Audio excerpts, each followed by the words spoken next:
మాట్లాడు. ఎప్పుడు వస్తా. నేను రావాలంటే, మనం కలవాలంటే నువ్వు ఒకటి చేయాలి. నీ వీడియోస్ చూశాను, నువ్వు బాగా తిని మందులు వేసుకుంటే నీకు బాగా బలం వస్తే అప్పుడు మనం కలుద్దాం. తింటావా? చెప్పమ్మా సమాధానం. తింటాను. ఫుడ్ అంటే తింటావా? తింటే వస్తారండి సార్. మాట ఇవి. తింటలేదు, మందులు వేసుకోవట్లేదు అని చెప్పింది. సో పని చేద్దాం, ఇక్కడ నుంచి ఫుడ్ మందులు అని నేనే పంపిస్తా. ఇక్కడ నుంచి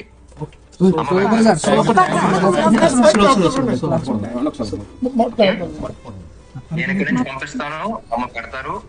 ఫుడ్ మందులు వేసుకుంటాం. అప్పుడు నువ్వు బలం తెచ్చుకుని హైదరాబాద్ రావాలి, మనం కలవాలి. నాకైతే నేను కలవాలని ఉంది. నీకు ఉందా?